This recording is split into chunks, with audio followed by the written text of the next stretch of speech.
Hello students, welcome to this video. In this video we are going to start the new topic genetic code. In the previous videos we have covered DNA replication and DNA transcription.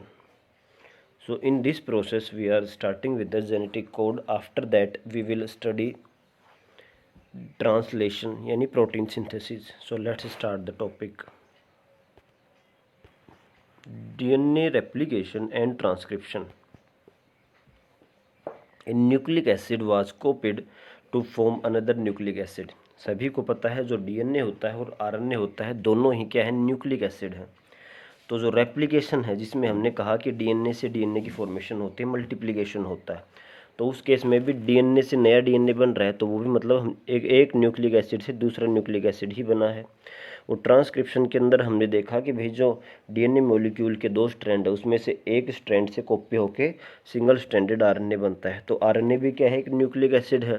तो हमने क्या किया है, दोनों ही case में replication और transcription दोनों ही case में हमने क्या किया है, हमने न्यूक्लिक एसिड को ही कॉपी करके और एक नया न्यूक्लिक एसिड बनाया है।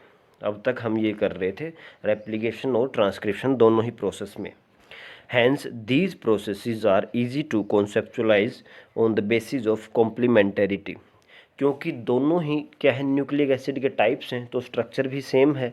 तो इस केस में क्या है, दोनों ही जो नाइट्रोजनस बेस है उनकी कॉम्प्लीमेंटरिटी जो रूल्स हैं कि भी एडेनिन आपका जो हाइड्रोजन बॉन्ड करता है थायमिन में डीएनए के केस में, और ग्वानिन करता है साइटोसिन में। तो ये जो कॉम्प्लीमेंटरिटी रूल्स हैं इनके बेसिस के ऊपर इन दोनों को समझना, इन दोनों के कॉन्सेप्ट बनने आसान होते हैं।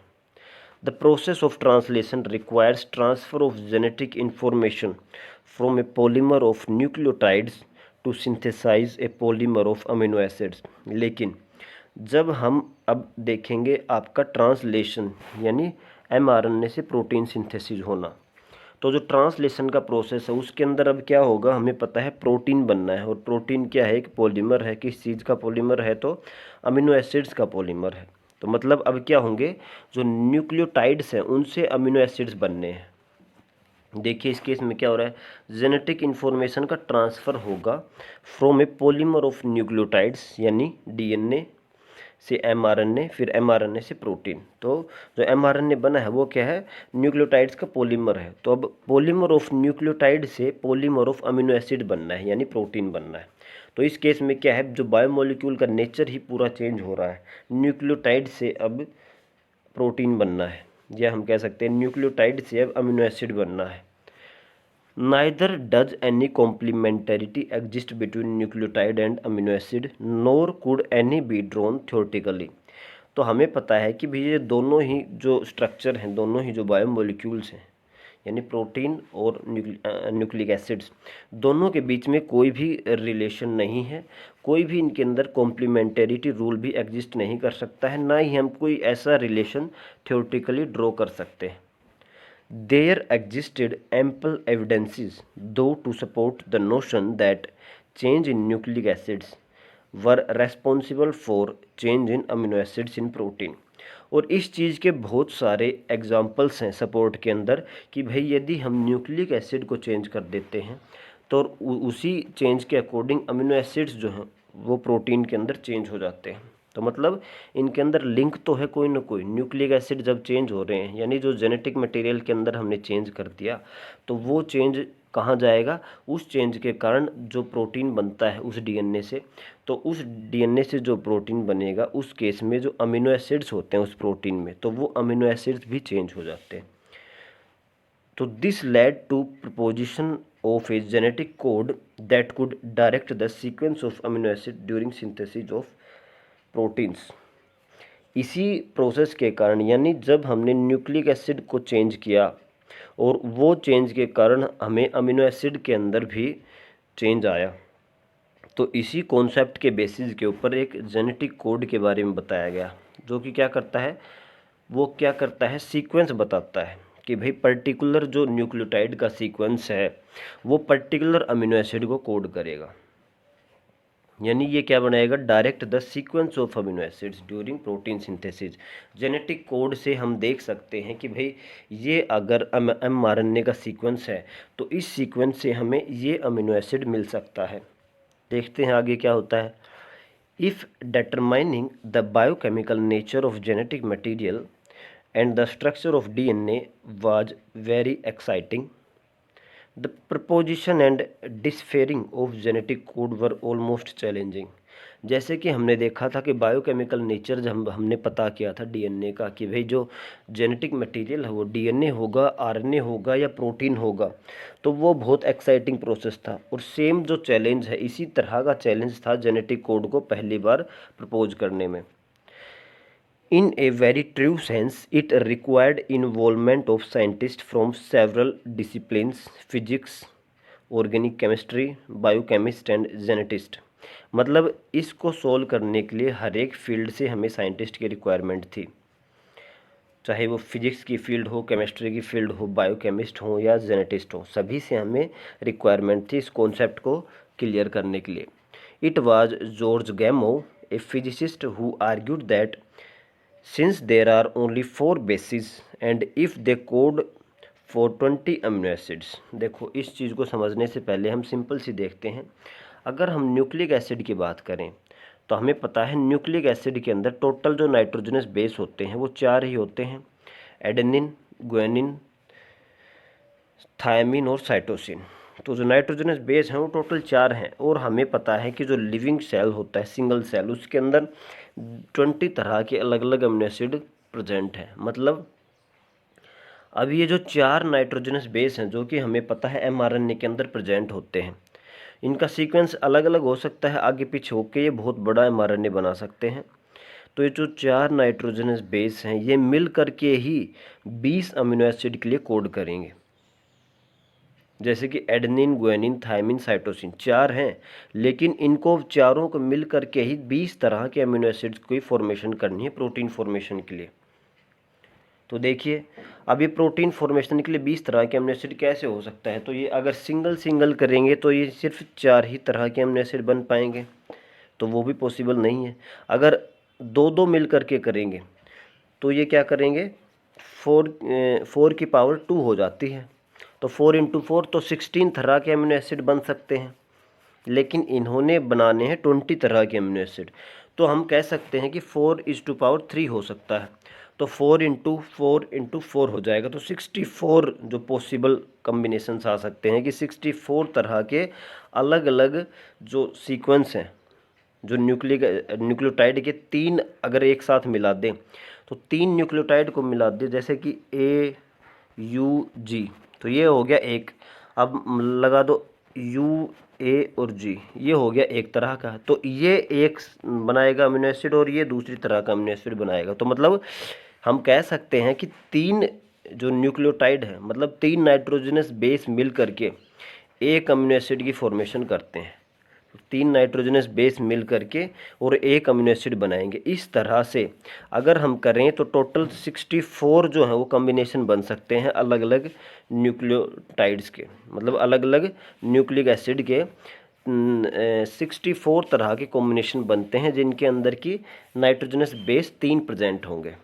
और इसी बेसिस के ऊपर ये जो साइंटिस्ट थे जॉर्ज गैमो, इन्होंने बताया कि भाई ऐसा हो सकता है कि 4 नाइट्रोजनस बेस मिल करके 20 अमीनो एसिड तभी बना सकते हैं जब एक कॉम्बिनेशन के अंदर 3 नाइट्रोजनस बेस प्रेजेंट हो।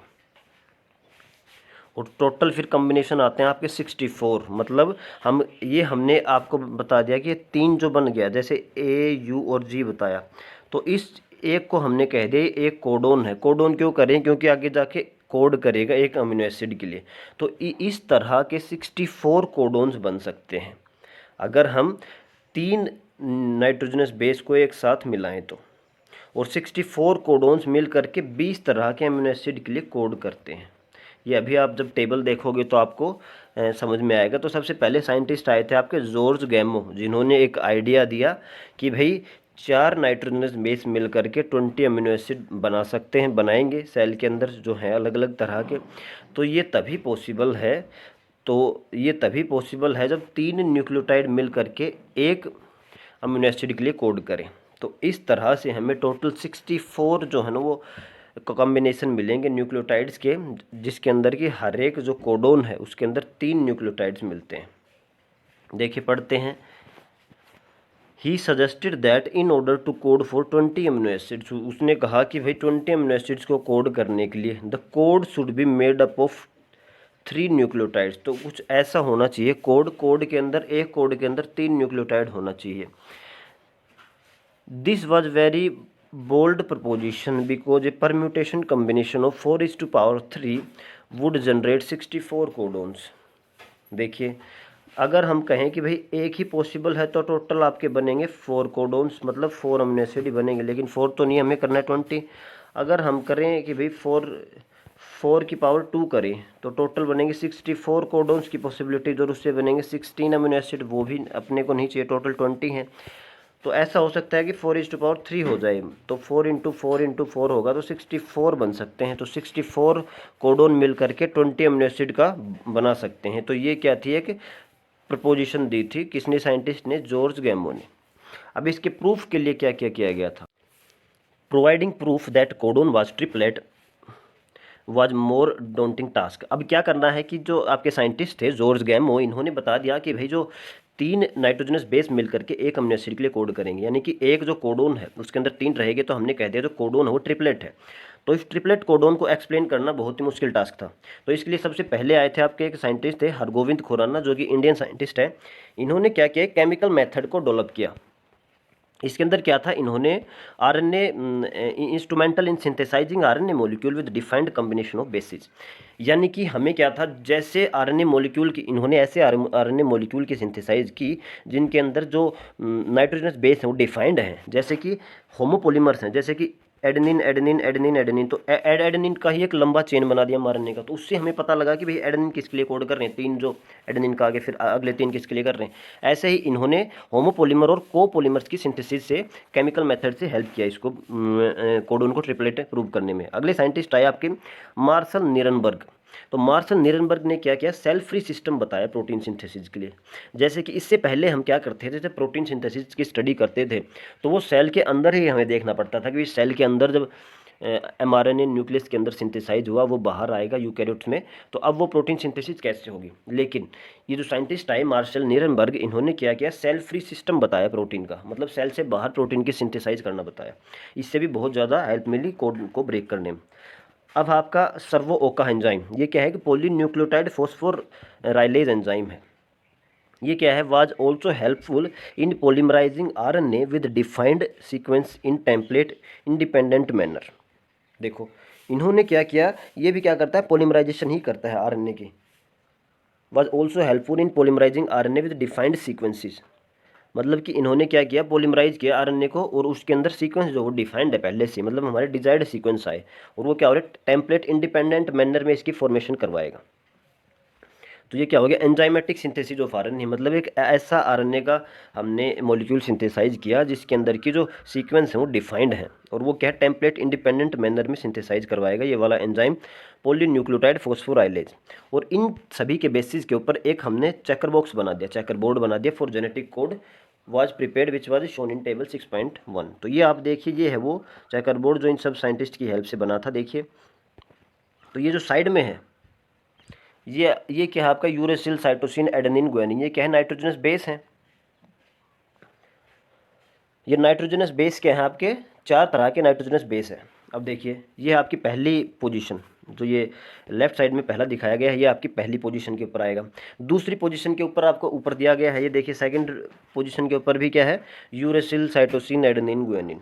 और जो थर्ड पोजीशन है वो हर एक के अंदर, हर एक जो बॉक्स है इसके अंदर अलग से दी गई है। तो देखिए अब अगर मैं एक एग्जांपल लेता हूँ, मान लो ये है CAG आपका कोड करेगा हिस्टिडीन के लिए, तो अमीनो एसिड HIS लिखा हुआ है हिस्टिडीन। तो ये हमने कैसे स्टडी किया, तो पहली पोजीशन देखिए यहाँ से आई है C, तो ये C हो गया। दूसरी पोजीशन यहाँ से आई है A, तो ये A हो गया। तीसरी पोजीशन कहाँ से आई है, C। तो ऐसे हमने ये टेबल को स्टडी करना है कि भाई जो कौन सा जो कोडोन है वो ट्रिपलेट कोडोन्स हैं, तो कौन सा ट्रिपलेट कोडोन किसके अमीनो एसिड के लिए कोड करेगा, तो ये आपको स्टडी करना है। कल के वीडियो में हम देखेंगे salient features of genetic code.